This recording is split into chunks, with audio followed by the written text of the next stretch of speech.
All right, good morning, everyone. It's so lovely to see everyone without masks and the smiles on their faces. Well, the pandemic left all of us with astonishing rapidity as it spread across the globe. However, it had an impact in more than just health. It had an impact on every aspect of our life, with many long-term consequences that will be felt for years to come.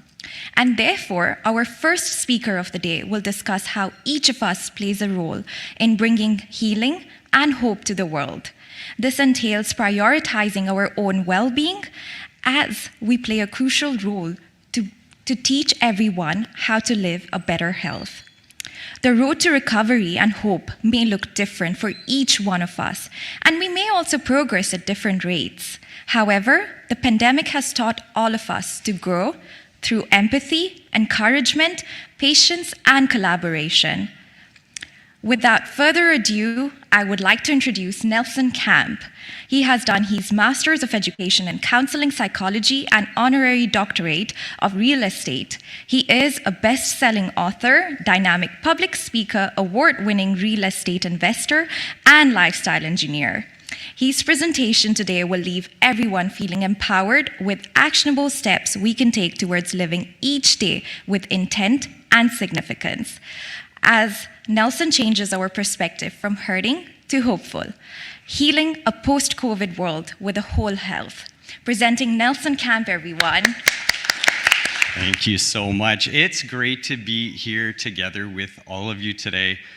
You know, it is an amazing day, the sunshine is out, and I just want to take a moment so that each of us can enjoy the moment and think about it. There's so many moments that were difficult over the last few years where we had to push through moments that were unpleasant, that were difficult, that were harder, and I think it's important in that mindfulness to remember that we have some incredible moments to enjoy now. And it's my joy to be with you guys today to share with you a little bit about what is happening or what's happened and what we can all do as a community together in the future. So before I start, I also always like to check to see, and I did check with a few tables earlier, where are the hecklers in the room? Just so I know ahead of time where to watch out for. And there are no hecklers, just one over here, one over there, and a third one over there. Okay, good. That helps me at least know where to watch out for in terms of hecklers. My name, as you know, is Nelson Camp, but more importantly, I'd like to really thank Christina for inviting me and the whole team that put this together today, from the audiovisual guys who've been amazing to help me kind of get this ready and everything to look flawless so you can enjoy it, to everybody who organized everything from the eating, the seating, the opportunity we have to be together. These things don't happen on their own. It takes a lot of people, a lot of time to prepare this. And so I want to teach you guys something that I like doing. Instead of applauding, I do something, I volunteer a lot in the community with young people in different groups, and I do what's called the two clap. Has anybody ever heard of the two clap? No? Okay, we're going to learn something new today together then. So save time sometimes when I've got about 30 kids running around me. I find it a lot easier to say, hey, let's celebrate what this guy did with a two clap. So everybody's going to do it with me. Let's celebrate the whole team that put this together today with a two clap. Okay, some of you got it. We got to go back to kindergarten for some of us, okay? So we're going to celebrate once again, and we're going to do a two clap. Let's go. That's better. Awesome. So we'll do that again just to see who's listening, who's kind of falling asleep and stuff. We'll try to keep it awake that way. But the two clap's a great way to celebrate somebody quickly. I think we need to celebrate more in life. There are so many awesome things that take place, and we tend to always be drawn to the urgency of something that happened, right? Something negative, rather than to celebrate all the awesome moments that we have. So I'm really honored to be here with you today, to be here and to enjoy our time together. I have about 286 slides to go through, and I think Christina said I had 4 hours and 22 minutes. So I'll try to go through it as quickly as I can. Just a little bit about me. It's not about me today, but at least you have an idea of who I am. I'm a retired teacher and counselor. I was in the public education field for 20 years, loved my job, loved working with young people, still work with young people and enjoy it. I'm a best-selling author, and I found myself really drawn towards writing books and influencing others over the years. I'm also an award-winning real estate investor, public speaker, as my invitation is why I'm here, a lifestyle engineer, and a serial entrepreneur. Here's a few examples of some of the books that I've written in the past, and I have 2 more that will be drafted by the end of the second quarter, and hopefully published, at least one of them, by the end of this year. I've been published in other articles and magazines as well. I've been sought to speak in many different places, Canada and in the US, and it's something that I enjoy doing, having an opportunity to be with people and to fire people up, because there's so many people that are there to pull you down in life. We need more people willing to help build each other up. And the most important part about me is my lovely family. This is my beautiful wife, Christine, and my 3 Yahoo, well, they're boys, but I refer to them more so as the Yahoos. We love nature, we love being together, we love being with others. The dog is maybe my favorite some days because she listens better than the kids do by far. So this is probably the most important part you need to know about me, is that I have a family, I'm a community member, and I love helping other people. So, today, my mission in life has always been and continues to be to help people that want to map out their lives. That's what I do in my spare time. I'm not here as an expert. You guys are all of the experts in nutrition and dietetics. I'm here to sort of talk about what's happened in the last few years, and so maybe help you draw a path in the future of what it's going to look like if you haven't already, and maybe in helping your clients and patients as well in that path, what that path will look like, because it's going to be a little bit different for each and every one of us. I have to admit, I feel a little bit chained to the speaker here, so if I wobble a little bit, it's because I'm accustomed to pacing like a lion rather than staying in front of a mic. I love helping others that try to be, or that want to be the author of their life, that choose to live with intent rather than live as what I call a participant. You become the main actor, and helping people live a balanced and healthy life, which is what the whole concept of my last book was about, Lifestyle by Design. So my goals for the next hour, because I'm the guy with the clicker and the mic, I get to kind of decide what my goals are, is to help each and every one of you guys feel empowered and energized so that you can leave here a little bit different. I want to help you guys be better equipped to live your best life, and I know some of you are here living your best life, and that's awesome, but some of us are still really hurt, and some of us have a lot of things that still hurt from what took place, and it's important to recognize that, to accept it, and to figure out how we're going to move forward. And I also want you to be able to help others in that best life process. Some people have a lot of baggage from the last few years. And I think we have to recognize that as well as we tread carefully around those around us, because we don't know exactly what everybody's going through or has gone through and how life-changing the last few years may have been. Oh, good, the food's here. Look at that. That's great. Sorry, that's my ADD side. Look, there's a bird, right? So I want to be able to enjoy seeing the change that happens in the next few years. And I think doing that together as a team, we're going to have much more success and opportunity to help people. So the first part I find about finding solutions is first identifying the problem. And although I enjoy being a solution-focused individual, I think it's important before we start popping out solutions to really understand what the problem is. And sometimes we're in a rush.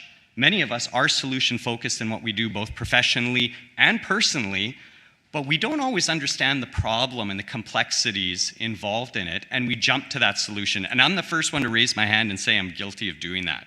So I totally understand this is what it is, so I want to really put together some clarity on what the problem is and bring in some thoughtfulness. And thoughtfulness also, I don't know if any of you ever feel that you go through a day at top speed and then you realize, did I even take 15 minutes to think today? Just stop and think. Has anybody ever asked themselves that? When did I stop today to actually take a moment to think? I actually carve it out in my schedule every single day, my thought time, just to think and nothing else. Not solve problems, not answer phones, not answer emails, just to think about things. And thoughtfulness can help us really understand. So this was me a few times during the pandemic, and I'm sure a lot of people, how was your day, right? Has anybody ever woken up in the morning, you go to check your phone, and your phone's not unlocking? Like, what is wrong with you? What is wrong with you?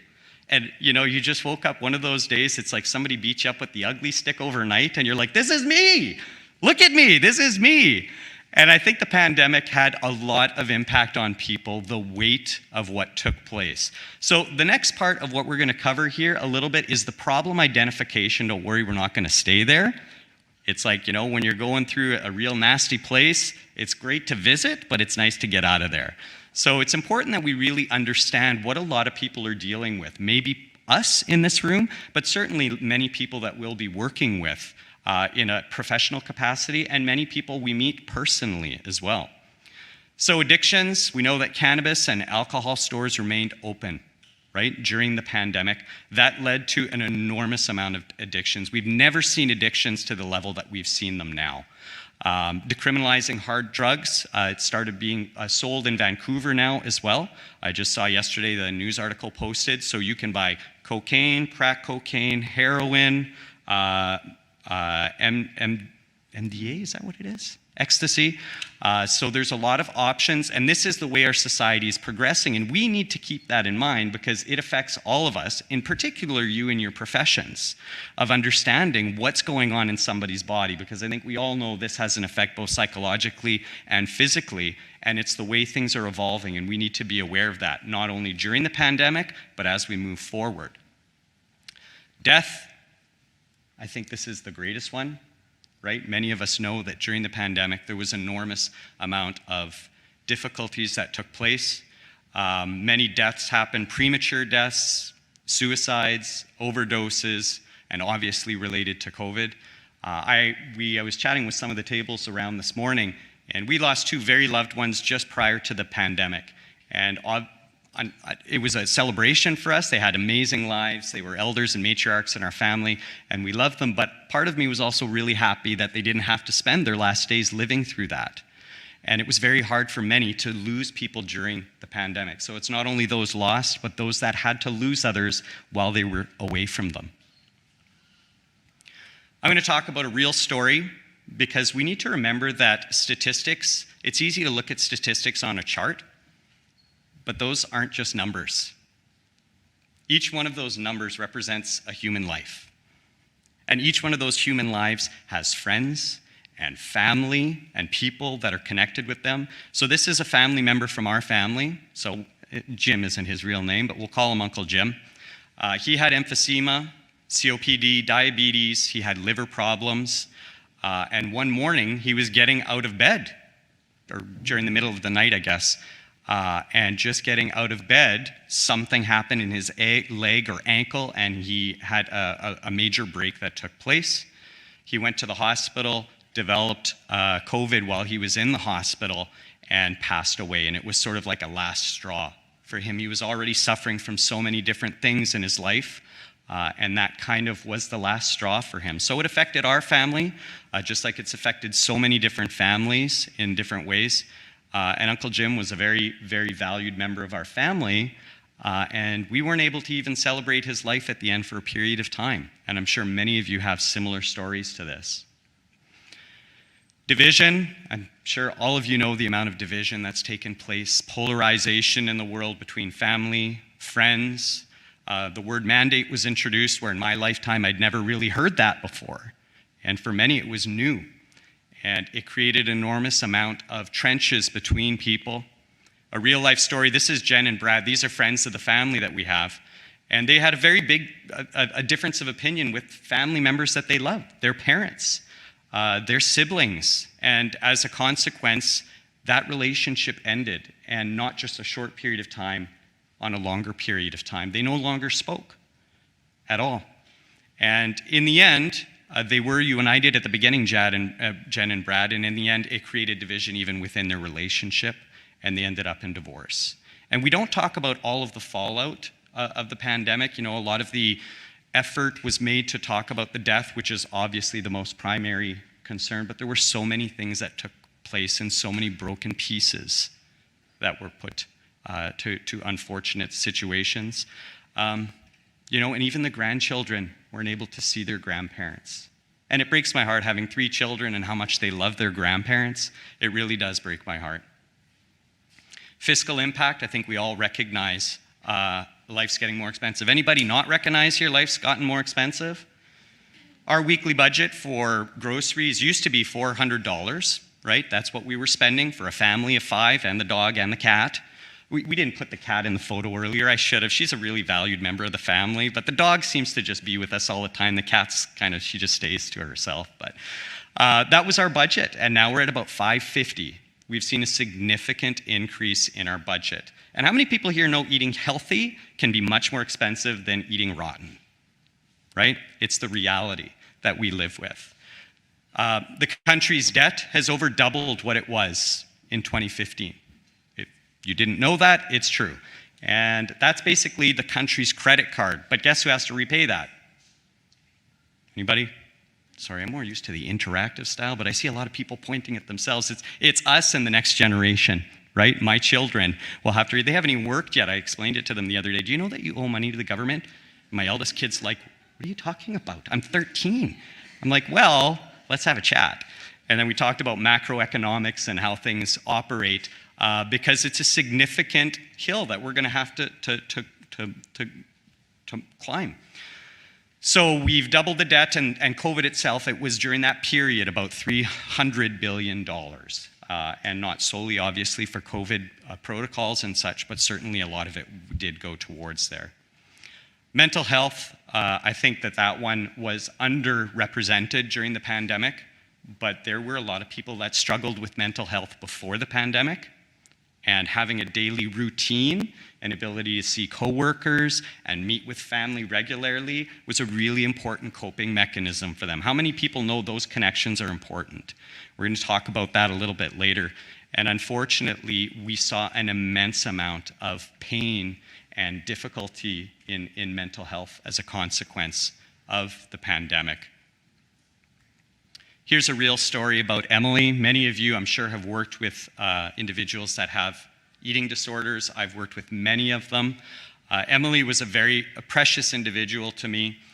She was going to school, and that was kind of her lifeline, and the way she was able to manage her anxiety, her obsessive-compulsive disorder, and the difficulties she had with nutrition. She was able to see her friends, try to stay integrated in society, and when the pandemic hit, it was almost like an incredible spike took place in both the anorexia she was living with and the bulimia, and she ended up in the hospital, unfortunately, with a feeder tube and resource, like many of you are familiar with, and it had a massive impact on her and her family because that was taken away from her, something that she relied on so much to maintain stability in her life. We're almost done the depressing part. If anybody's like, what is this guy? Isn't he supposed to motivate us? Hang in there. Obesity, I don't know how much we need to mention about this. I think many of us are aware that exercise dropped. Gyms were closed. Some people have their best friends at the gym, and that is their social connection. It is their physical opportunity to be active. It is their social environment and everything. And many people struggled with this. Some people were very creative in finding ways to work out outside of that. But it has an effect on mental health. There's such a clear link between mental health and physical health, and we're going to talk about that a little bit later. But then bad habits, bad eating habits, staying at home, not exercising seem to snowball and compound. And at a certain point, we don't even know where the chicken and the egg is anymore because there were so many things going on for certain people. Here's a real story of Jeff, and this one really broke my heart as well. It's my best friend's brother who went through this. And Jeff deals with some challenges intellectually in life, but he had such a great integration. He had a job, he was participating in society, he was contributing to his maximum level, and it made me so happy because someone else in his situation may not have been trying to contribute, and he had the motivation to participate. Unfortunately, he was diagnosed with Korsakoff syndrome during the pandemic. He became very ill, lack of thiamine in his body, and it's an important element in brain functions, you guys know. And if I get anything wrong today, please realize I'm not a dietitian or a nutritionist. I'm just asking for a little bit of grace. I'm nowhere near an expert. You guys are the experts here. But it was a really difficult time for their family, and now he requires permanent. And I put permanent with a question mark because I'm hopeful that science is going to help us find a way to reverse some of the effects that have taken place, and that he may find a way to, I think I hit the wrong button here, possibly. Hey guys, I'm going to have to ask you for some help. I'm sorry. And he is going to, unfortunately, have to have, at least for a period of time, some care to continue.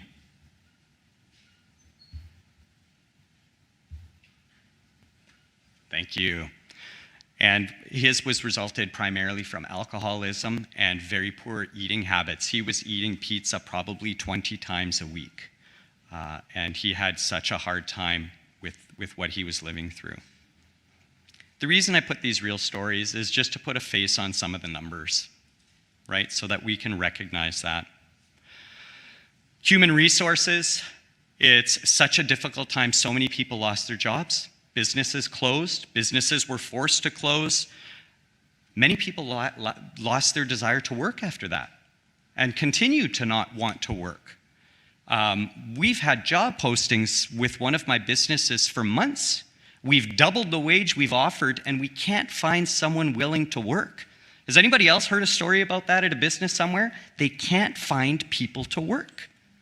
And despite the fact that we have such a high unemployment rate, we have such a high amount of job vacancies available. And it continues to happen. So it's a very strange combination of those two that exists. The amount of depression and anxiety in the workplace was very difficult during restrictions.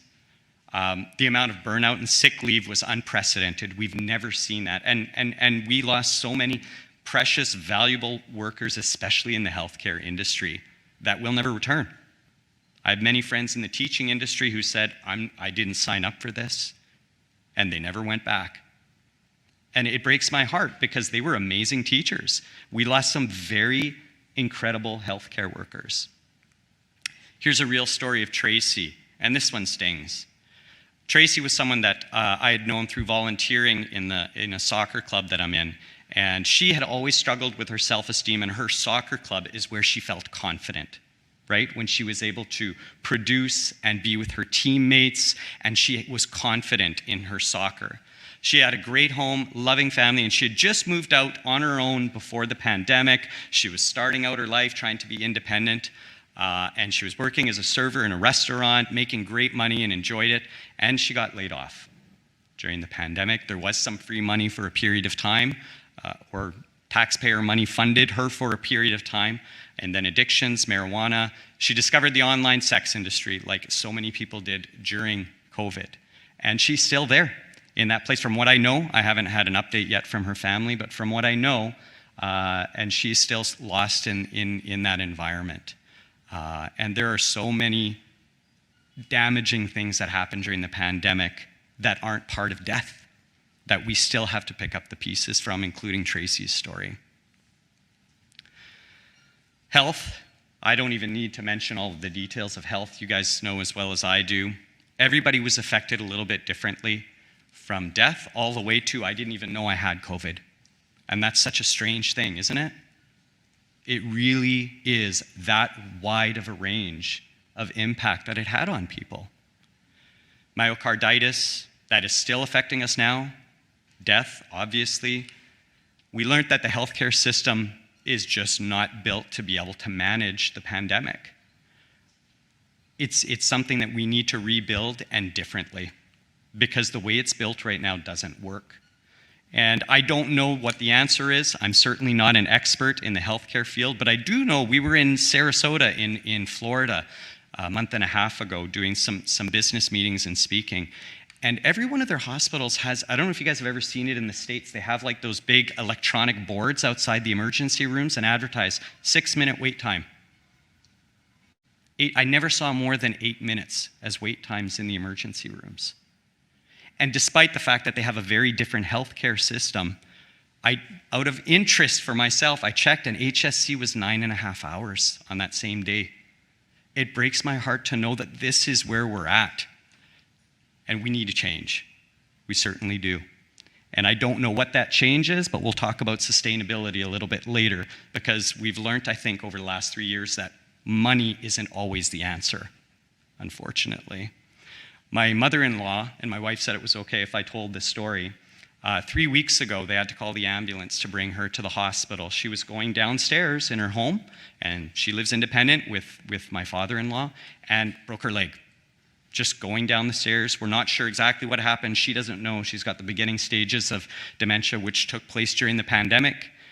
She was no longer playing with her grandchildren 2 or 3 days a week. She started just watching TV all day, and that was about all she did. She was probably one of the sharpest women I had ever known in my entire life. Brilliant, educated, academic. She was a teacher for 30 years, maybe 35 even, and was so sharp. And seeing how she's degenerated from the pandemic is awful.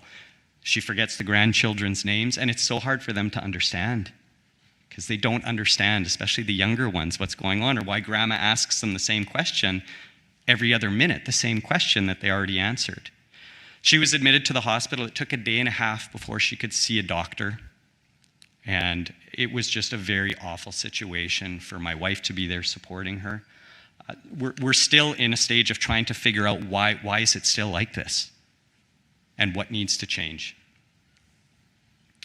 When do poor people make the poorest of decisions? Well, based on what I've found in different research, it's when they're lonely, when they're under the influence, when they're depressed, when they're bored, when they're hungry, and when they have no emotional experience. And when I did my thesis in drama therapy, I developed this concept of emotional experience, which is when people are put in a situation they've never had to experience before and they don't know how to respond because they have no context for what they're going through. For example, a kid who goes to a party, a teenager, first time at a party, somebody's passing around a joint, he's never had that experience before and doesn't even know how to answer or respond when it gets to him because he's never had a safe environment to sort of play that out in his head. And that's why I came up with this concept of emotional experience. This is when we've seen so many things happen, and COVID amplified every one of these things in people's lives. And I think that's why we saw so much collateral damage. Guess what? We're going to talk about some of the good things. That part's done, but I think understanding all of this brings us to a better place of where we're at now and where we're going to keep moving towards. There are so many wonderful things that our family discovered through COVID, just as I'm sure yours have. So many things. Anyone here, did anyone here do something cool or new or different or anything during the pandemic? I can't be the only one. There's a few nodding of the heads. It's almost like when I was teaching, high school kids, but then they're raising their hands, they're heckling me. I almost wish there was a heckler, then there'd be some kind of interaction back and forth. You know what? We can stay connected with people like we never knew we could before. Even today, there's many people that have joined us that aren't even here. Maybe we can't give them a hug or a handshake, but they're still with us today. Hey, everybody turn and look at the camera and wave because they're here with us too.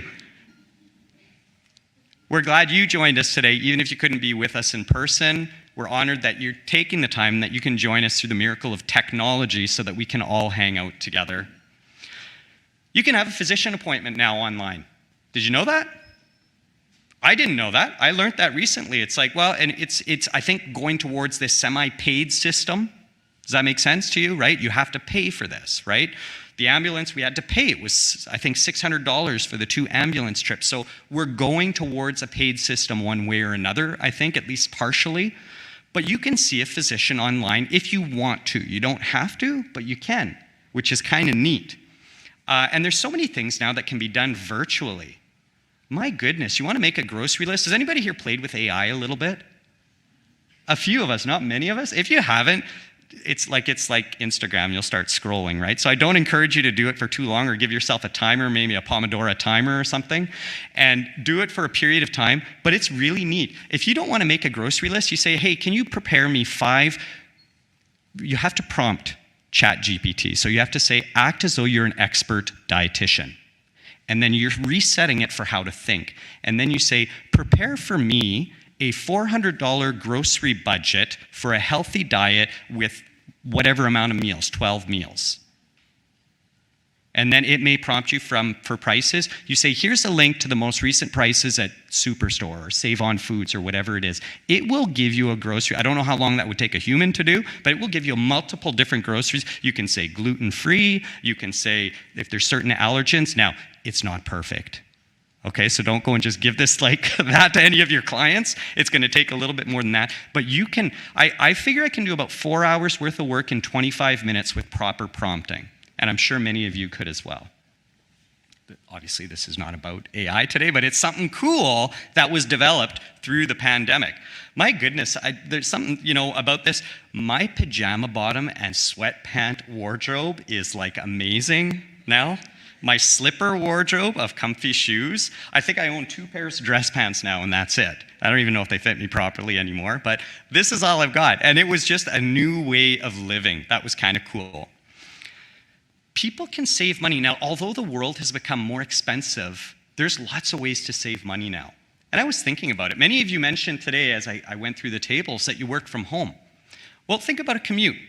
It took me close to 45 minutes to get here. I'm assuming about 45 minutes to get home. That's an hour and a half, right, of my day. And if I put that in a monetary value or a time value, what can I do with an hour and a half of my time? I parked, I'm paying for parking. I'm thinking, well, I put on clothes. I had to pay for nice clothes to come here because I'm not wearing my pajama bottoms or my slippers. All of these things are savings. Energy. How many people know that rush hour traffic isn't fun and you get to work and you've already reduced your mental health capacity by 7 to 10% because of the twits on the road in front of you? My wife has certain words for those twits on the roads, and I said, can we just call them something different, because twit's a better word. I don't know. Anyhow, there's so many things that we can do to save money for, and work is becoming more product-based and outcome-based than hourly-based. I remember my first job that was unionized, and I'm sorry to all of the union employees here, please don't hate me for this story, but it was my first experience with a union job. I was a hard worker. When I was 16, 17, I'd get out there and I was doing landscaping for a company in a government organization. And I'd get out there and I'd weed whack and I'd cut everything down. And I remember the guy, he pulled out a cigarette and he's smoking his cigarette, looking at me like this, the supervisor, and he's like, whoa, whoa, whoa, whoa, whoa, get over here. And so I go to see him, and he's like, what do you think you're doing? And I thought he was going to give me a pat on the back and say, wow, that was awesome, way to produce. He's like, this is our day's work here. You take your time. We're staying here till 4 o'clock today. And that was my first experience, and I'm like, why would we do that? I can get this done by noon for sure. And it was just a total mind shift for me at that point. It's like it was a different way of thinking. And maybe if we get more to this, what have you produced, it might change the way people operate as well. And family life balance. We were home with the kids. My goodness, though, Mondays are still my favorite day of the week because we get to send them to school on Monday mornings. They're still my favorite day of the week. I love my kids. I love them in short order.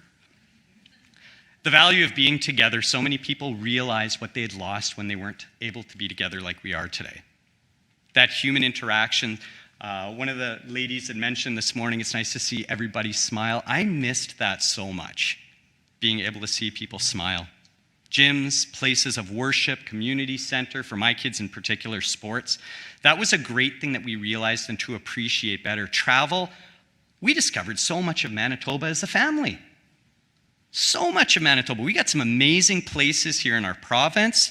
We couldn't always get out of the province, but when we were able to, we discovered a lot of amazing places.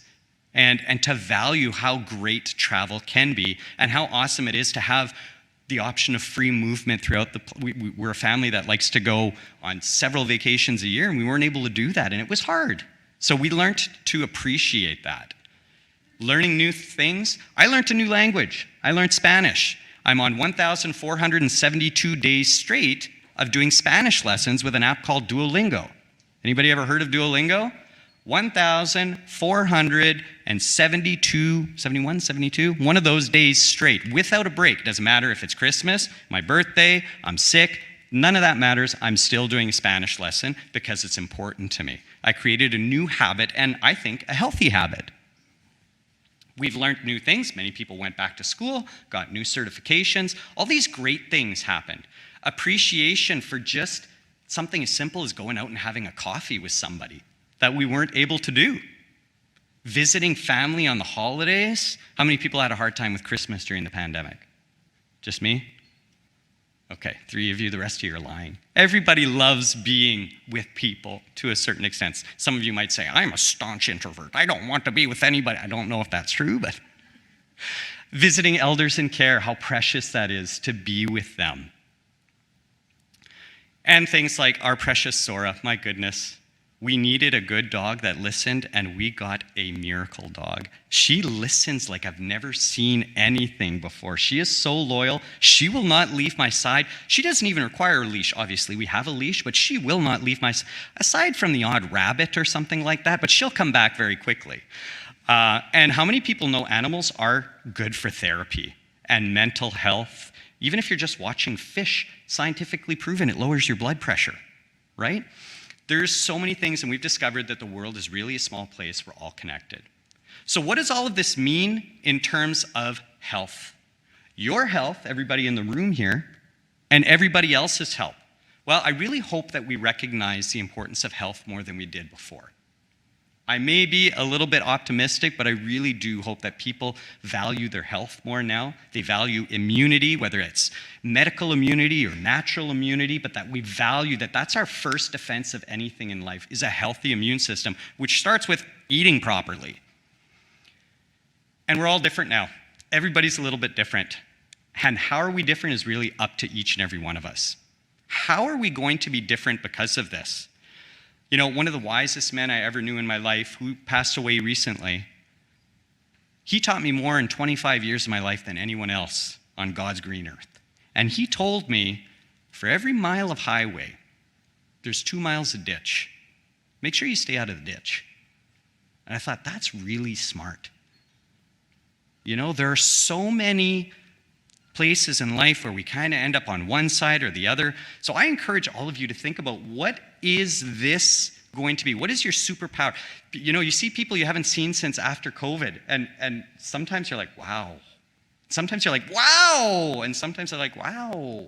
You know, everybody gets a wow, but it's a different wow when you see somebody you haven't seen in 3 or 4 years. What kind of wow do you want when somebody sees you? You kind of get to decide that, right? What is the wow that you want? So let's talk about health specifically now, because health is what we all are seeking and what a lot of people were lacking. And according to the World Health Organization, that's the definition I chose for today. This is their shortened version of health, is that it's a state of complete physical, mental, social, and spiritual well-being. 4 components. And it's not the absence of, strictly the absence of disease, infirmity, or illness. I think that this is a decent definition of health, and I don't know if we've always really been focusing on this definition of health. And moving forward, I would love it if the world really incorporated this as a more accurate definition of what health is. Again, it's those 4 factors, and all of them being included in health, that is sometimes forgotten. During the pandemic, did we focus on all 4 of these areas of health? I'll let you decide what we really focused on in terms of health during the pandemic. And the most important, of course, is what I'm sure many of you have been on an aircraft before. Anybody have a mask fall ever in the aircraft? See 2 people nodding? Really? I've never had that happen. I hope it never happens. Can you tell me the story later? Okay, I'd like to hear the story. But you know what they tell you at the beginning, those lovely flight attendants, I feel sorry for them. They do the presentation. I look around, I'm like, no one's paying attention except me. You know, it's like the ex-teachers. You hear a fire alarm in a building. Nobody moves except the teachers. The teacher's like, everybody get in line at the door. You know, but nobody else does anything. They just sit there like, well, someone will turn it off, I guess. It's fine. Nobody does anything, right? So what I'm getting at is when you're in an aircraft and the mask falls, you got to put your own mask on first, because if you're dead or unconscious, you can't help somebody else. So today I want to encourage you guys to make sure that you're well and you're healthy in what you're doing, because you may have some baggage too that you're still carrying, and that's okay, right? It's okay to be coming out of this at whatever speed we are. First and foremost, your physical health, right? And these, according to ChatGPT, are some of the most important parts of your physical health. Exercise, sleep, nutrition, and sleep in particular, I should mention regular sleep. Right? Some people say, well, I'll just sleep in once on the weekends and I'll sleep 3 hours for the rest of the week. I don't know how healthy that is. Regularity seems to be pretty good, whether you're talking about your gut or your sleep. Let's keep that in mind. Reducing at-risk behaviors, obviously, reducing stress. How many people know stress is a killer? And we had a lot of stress during the pandemic. So many different types of stress. And it affects everything about you. My watch sometimes tells me, dude, what are you doing right now? You're stressed out. I'm like, oh, thank you for mentioning that to me. I should go and do something else. Do a little bit of self-care, mindfulness. And sustainability and physical health. I thought that was really cool that AI included that particular sustainability, right? Anybody can say, oh, I've been on a diet for a month, and then they go off their diet, and then what happened? It's not a sustainable way of life, right? It's not a lifestyle choice. And I'm sure many of you have heard that. It's a sustainability thing that's really important. Mental health, funny, same three things come up as the three most important things in your mental health. Again, regular exercise, regular sleep, regular healthy nutrition, right? About 150 minutes a week is what people say should be regular healthy exercise. If you're not doing 150 minutes a week, it's not enough at whatever you can do. If you hate running and every time you do it, you hate yourself, you hate the road, you hate the people around you, you're probably not a runner, right? That's kind of what it is. Find what you enjoy doing and that you're looking forward to. I look forward to community events, team events, hanging out with people, working at a common goal together. That's for me. It's not for everybody. But self-care is so important in what we do in our mental health. And some people, you know, they've never actually stopped to think, what are my dreams? What are my aspirations?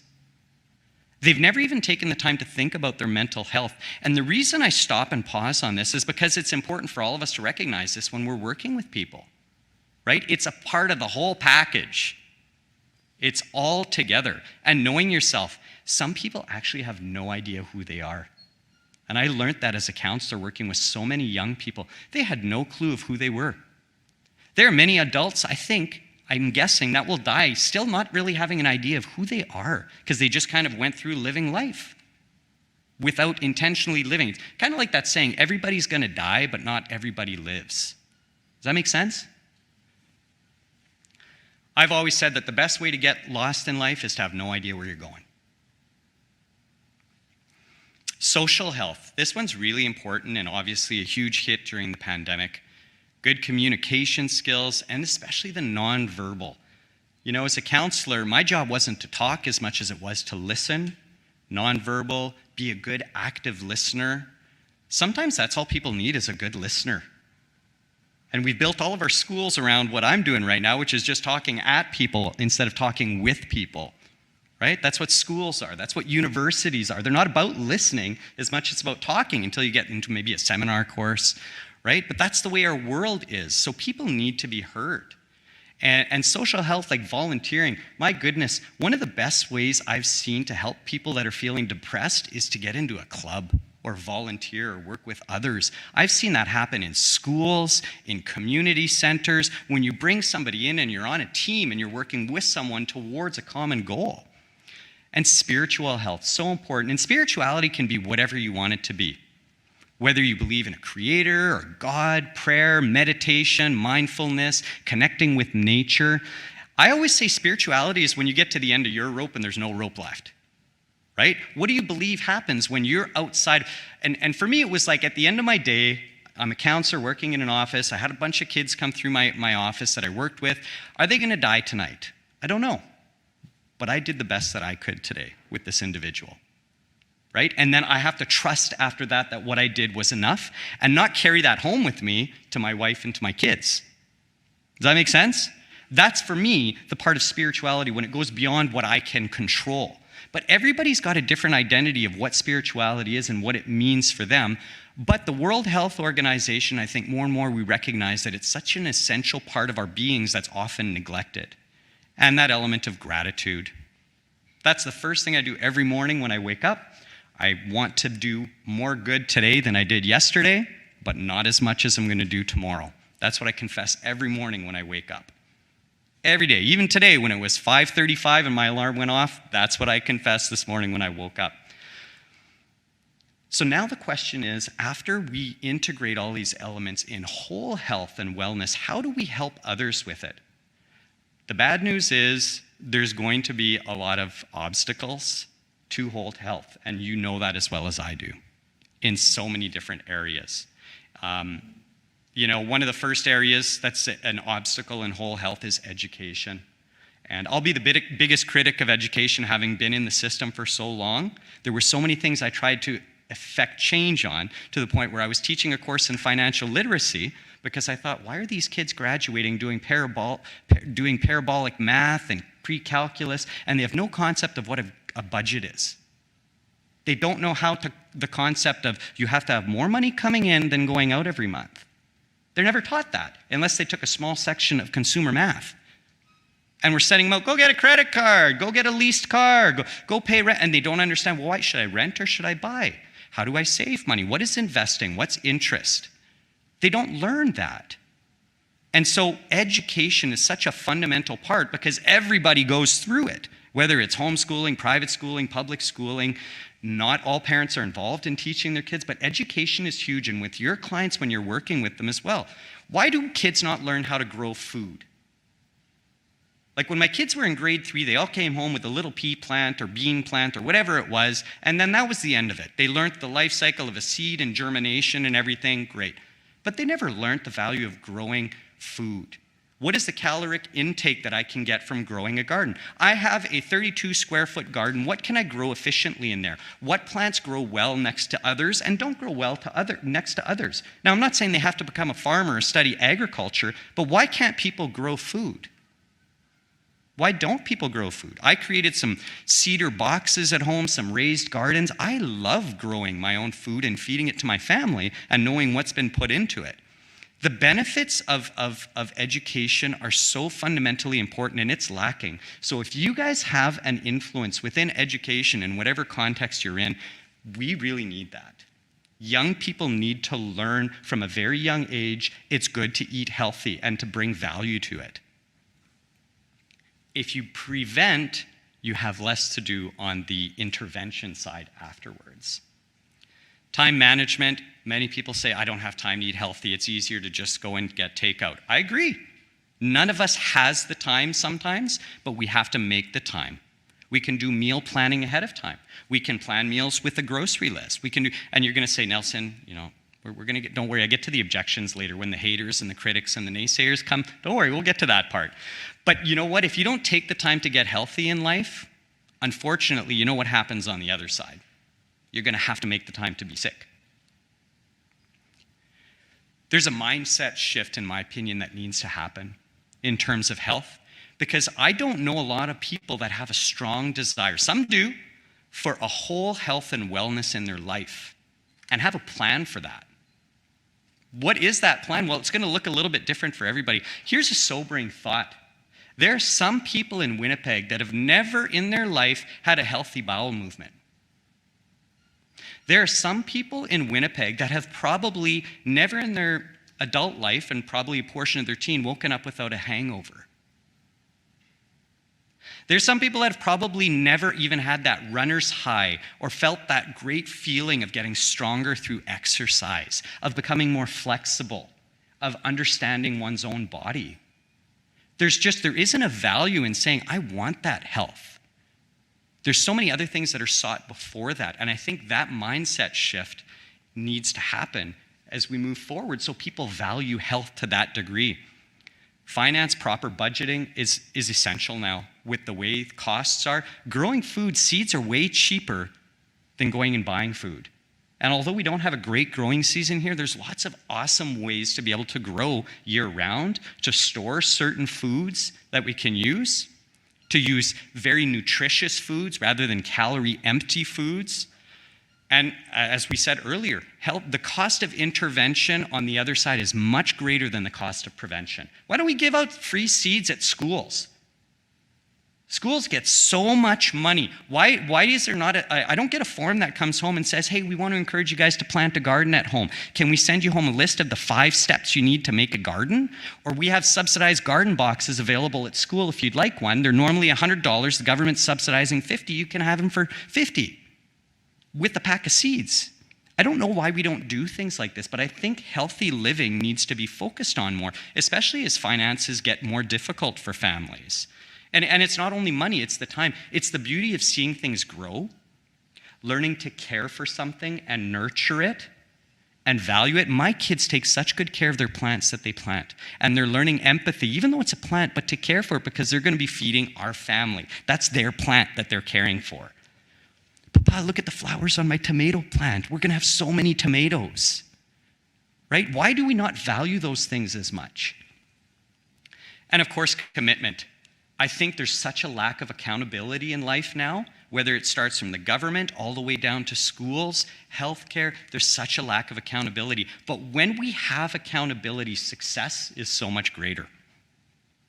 With accountability. Has anybody ever heard of 75 Hard? I haven't had the courage to do it yet, but I'm looking forward to the day when I do the 75 Hard.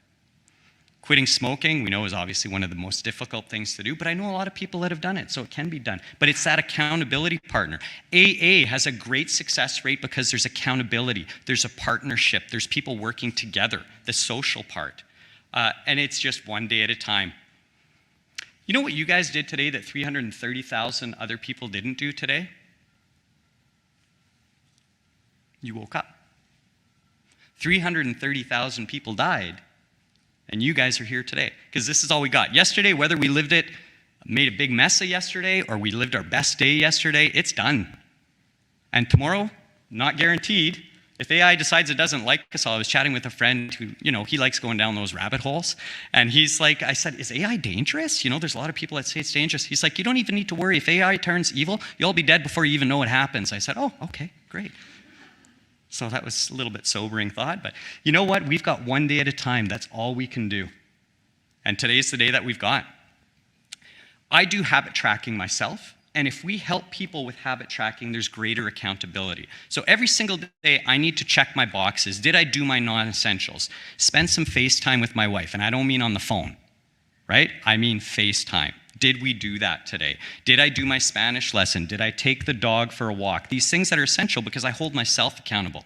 It's through a dream. What do I want? I want to be healthy. Okay, well then what's the plan to be healthy? And what are my habits? That's how it trickles down in any type of dream to make it happen. Otherwise, a dream never really happens, unless by some arbitrary event it takes place. But for the most part, it comes through work and diligence and daily habits. Right? You don't get healthy from going to the gym. Once you get healthy from going to the gym, you see a guy who's all jacked. That's what my boys call it. That guy's jacked, and it didn't happen last week. It happened because the guy's been there every single day or 5 times a week or whatever his schedule is of accountability, right? That's so important. And accountability and habits, it's such an essential part. Now, moving forward, how can we help others? We're getting to the end here. And more strategically practical things that we can do in our daily lives, personally and professionally. The first one is we have to be patient because everybody's coming out of this at a different speed. Everybody. Especially our province, we're one of the slowest provinces in terms of, even here at the university, it was one of the last universities for mask mandates recently. Our hospitals, there's only 2 provinces that still require masks in the hospitals. We need to respect everybody's timing and be patient with them. There's no right or wrong. We need to respect where people are at and honor that that's where they're at. There's no shame. We had enough shame during the pandemic. Some people haven't even returned to work yet because they're just not ready. And we need to find out, how can we help them? What are they ready to do? What would it take for one day? Just one day. Let's talk about one day. Just today, baby steps. Patience is going to be so important. Kindness, my goodness, the world has never needed kindness more than it does right now. Right? There's so many needs there for kindness right now. My boys always say, I teach them, it's okay to think different than other people. Everybody's allowed to have their own opinion, but you don't make somebody feel bad because of their opinion. Right? It's like being on the highway. I'll stay in my lane, you stay in your lane, and we'll all go to wherever we're going, and it's okay. My boys say, bro, you do you, I'll do me, whatever. It doesn't matter. It comes down to the same thing. Right? We got to stay in our lane, fly straight, and be respectful of somebody else. It's something that's lost. And be grateful for the opportunity to be kind to people, because 330,000 people, yesterday was their last chance. And today it'll be another 330,000 people. Attitude.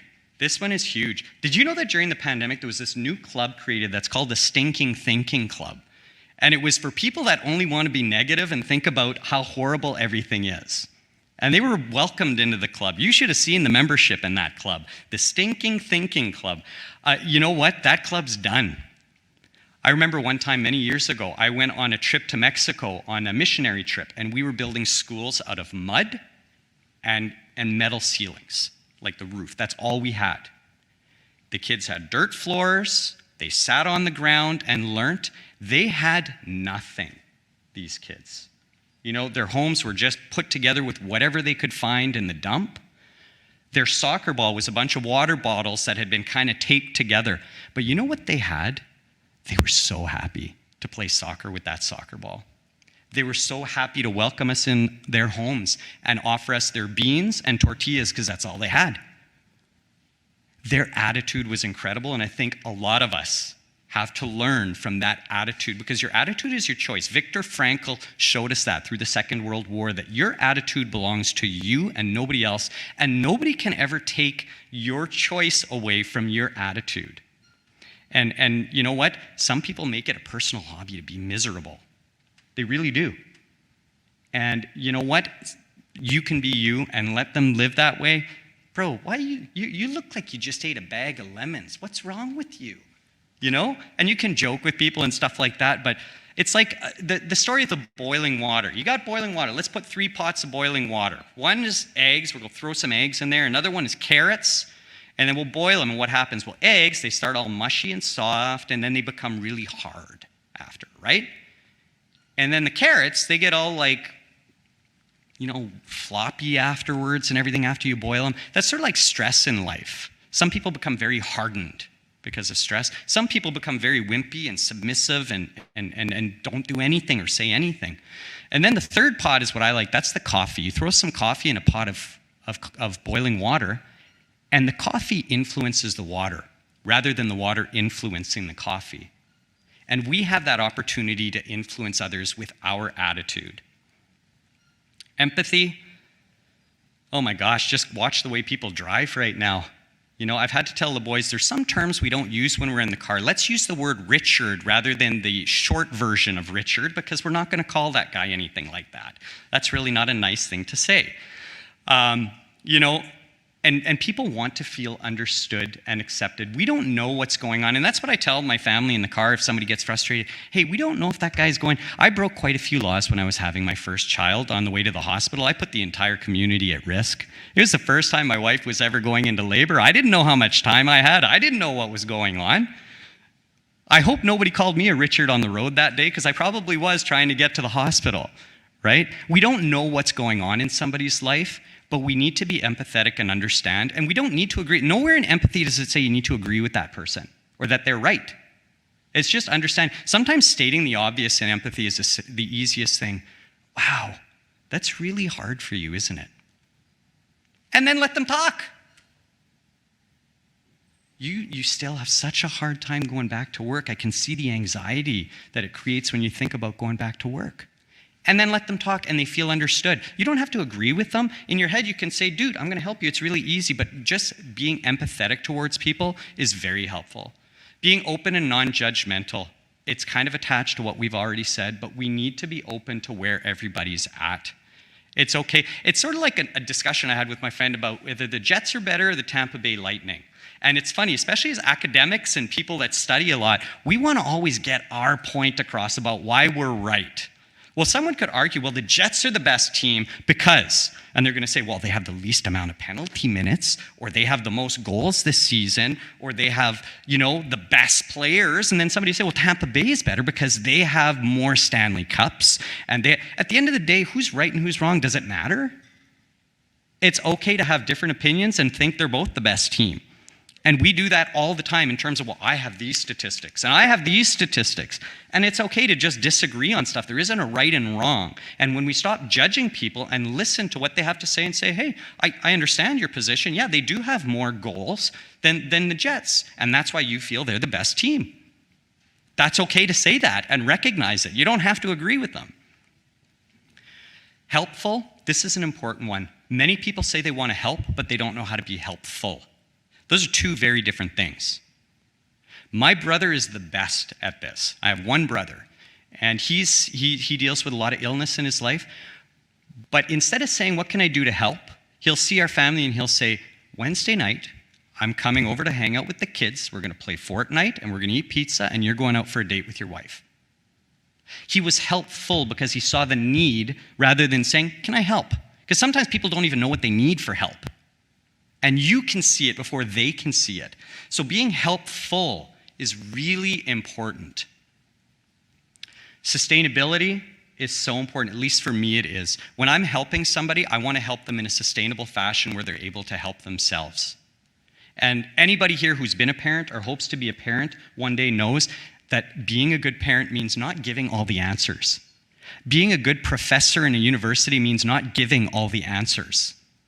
It's allowing somebody to discover it on their own and to make mistakes in that discovery. That's what sustainability is giving people skills and abilities and not giving them the answer that they really want. Listen, when my kid falls down on the ground, it's really easy for me to rather grab him by the arm and hold him while we're walking so he doesn't fall again, but he's not learning balance. He's not learning to pick himself up. He's learning that that'll hold me up so I don't fall again. Well, I'm not going to be there forever. Sustainability starts with children when they're young. You know, oh man, I can see this math problem is really hard for you. You know, but look at this other one that you got before. How did you get that one? And letting them talk through it and problem solve. Is it going to take more time? Yeah, 10 times more time. But at the end of the day, you're giving them 10 times more value by helping them become independent and learn, whether it's personally or professionally in any capacity. And you empower somebody when they're able to do something for themselves. You really do. It strengthens someone's resilience. And people need resilience in the world. They really do. So for me, sustainability has always been important. I don't believe in just helping somebody one time. It's like the story of fishing. We've all heard the story of fishing, right? If you give a man a fish, you feed him for a day. I like to take that a little bit further. You're going to do everything. The first day, you're going to give him a fish. The second day, you're going to give him a fishing rod, and you'll pay for it. The third day, you're going to say, hey, there's lakes, rivers, and oceans. There's different kinds of fish in each of these bodies of water. The fourth day, you're going to say, here are the different types of lures and bait we can use when we're fishing, depending on what type of fishing you're doing. Do you see the progression there? You're helping somebody through the process of becoming more sustainable and empowered. Take it even further. On the fifth day, you're going to say, hey, you know what? Fishing rods are going to break sometimes. We need somebody here to learn how to fix fishing rods. Who wants to learn how to fix fishing rods? You're going to be the leader in terms of fixing fishing rods. Who's going to be the guy who's going to sell the lure? Because everybody's going to need lure when you lose it in snags. Do you see how that progresses? And you help people become empowered themselves. It's a little bit of tough love, but that's how people learn. Now, this is the objections part. We're just about at the end, and you guys are going to have objections in your personal lives and professional lives as you try to help people grow, right? Someone's going to say, well, that's fine, Nelson, but you don't understand. I deal with complex situations. I get it. There are so many complex situations in our world, and I honor each of you that have problems that don't yet have a clear solution. But sometimes a solution isn't a silver bullet solution. Sometimes it's baby steps, and it's today. And what can we do better tomorrow after we're done today, right? And as a moving target changes, our plan adapts and changes. And being hopeful through the whole process is going to really help your family members, your friends, and your clients. There's going to be cynics that try to bring you down when you try to be positive and move things forward. There really will be. And by that I mean, like, have you ever met anybody who has one of those faces that's permanently pursed? Oh, well, he's trying to motivate me. I'm not going to let him talk to me about motivation. I know about motivation. You know, there's always those people that have a permanent purse on their lips and they're so unhappy, and I'm like, give me a hug, you know? I'll give you a hug. I don't like hugs. Okay, there's going to be people that are a little bit cynical, and that's just part of the process. They need maybe a little bit more time for the flower to open up. Just keep loving them. Seriously, we need to be truthful with people, be honest and recognize they're human beings, right? And people say, oh, you know what? I don't know how often I heard this when I was a counselor. The apple doesn't fall far from the tree. I know their family. I know their family history. You know what's neat about apple trees? Is the apples do fall, and they tend to fall close to the tree. But they don't have to stay there. Somebody can come gather those apples and take them to another place, turn them into applesauce, apple pie, apple juice. Someone can take that apple and go plant it in a more fertile soil and grow an entire orchard of apple trees. So don't tell me that the apple doesn't just fall far from the tree. It's about the team and the village and community that helps with that apple. Really important thought there. And don't let the cynics infect you, right? We're done with infections now. It's time to infect people with positivity and help. People are going to say, there's so much trauma here. And I don't negate that whatsoever. I was born in Churchill, Manitoba. I love my community from there. I'm proud of my heritage, but I've also seen so much trauma in my life as a counselor. 50% of the population I worked with was refugee families that came from war. One story alone, and I got to give her an artificial name. We'll call her Trésor, because that's a very common name from the Congo. When they would come, they would have names like peace, treasure, kindness. Those are names that were given during the war because the parents chose to give a positive name to their children during the war, because that's all they could do, is give their child a name like that. So I'd sit with Trésor during the process and listen to the story about how Trésor saw his parents slaughtered and beheaded in front of him or her. That hurts. To see that happen, to see their siblings raped and beaten in front of them before they're killed. I understand trauma exists, but I also know that Trésor started his own construction company that's grossing over $3 million a year now because he said, I can't change what happened in my life. But I've got today. I see all the opportunity in this country. I can help other people have jobs. And I can do what I can do because I can't change what happened to my parents, my siblings. I can't change the things I had to see during war. I know people can overcome trauma. I've seen it happen countless times with kids I've worked with that came from war, from very horrible family backgrounds. We can overcome trauma. It takes time. It takes love, acceptance, patience, kindness, but it is possible. So don't let anyone tell you trauma is something that prevents 100% of moving forward. We'll take baby steps. And at the end of the day, people are worth it. They really are. You guys wouldn't work with people if you didn't believe people are worth it. People are worth it. Sort of as a conclusion today, we talked a lot about baby steps. We talked about how everybody's gone through something a little bit different with the last 3 years, and everybody's going to come out of this at a different pace, a different speed. And we need to be able to respect that, with our families, with our friends, with our clients. I encourage you to put healthy habits first and focus on those healthy habits, because habits are great because it's for today. What can we do for today if we need to? Healthy habits for you guys and also for those that you work with. Really important.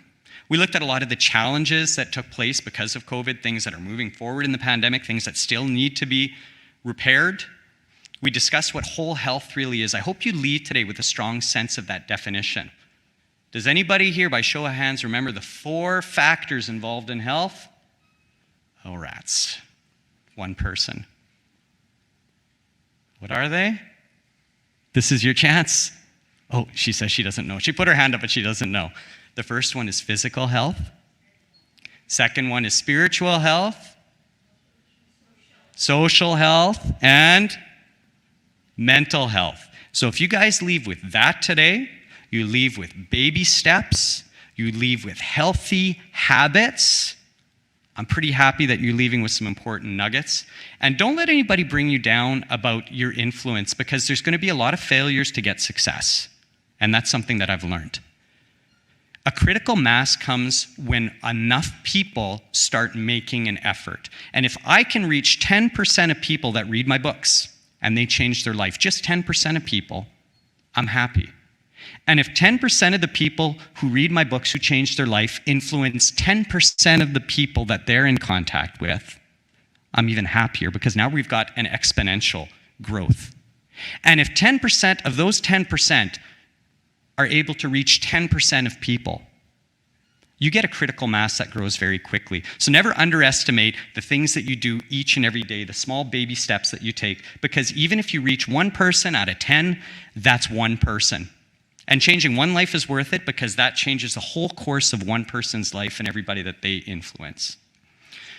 The last thing I want to leave you guys with, two things. The first one is the 4 S's of life. And that the man that I had told you about, who taught me more in 25 years than anybody else, he taught me the 4 S's of life. And everybody in life goes through these 4 S's. So the first one is survival. That can be in a relationship, that can be in your finances, that can be in your job, in your health. You're basically just surviving. You're in the water, treading water, but your head keeps going under, you're gasping for breath. You're alive, but that's about it, right? You're married still, for example, or you're getting up in the morning and going to work, but that's about the end of your fulfillment, right? The next step after survival is when you get to a place of stability. Maybe you've put some new habits in place. Maybe you've started thinking positive or put together a plan. Stability is when you're like treading in the water and you're kind of looking around and you're like, okay, now I can actually see there's an island over there, there's an island over there. I can start making a plan of where I'm going to go. So then maybe if that's at one point, you can start tolerating your spouse a little bit more. Maybe you can even smile at them one day. Maybe you can even give them a smack on the butt one day. You know, you're getting to a pace of stability, right? Now let's take it one step further. Success.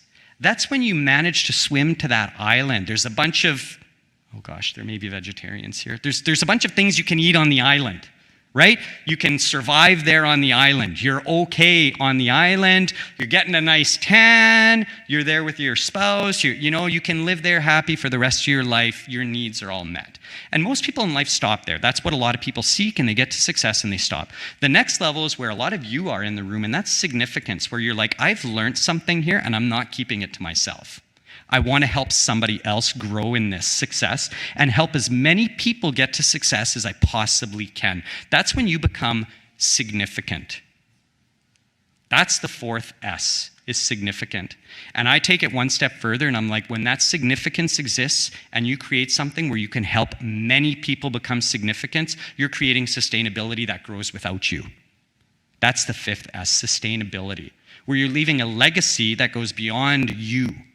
And that can be in relationships, for your children, for your finances, for your health, right? Your legacy of your health is being 85. And I've got a friend, I'll use his real name, I'm sure you wouldn't mind, Tom Produchny. Has anybody ever heard of him? He's from Manitoba. He's got a North American world record for marathons, maybe the world now, I'm not sure.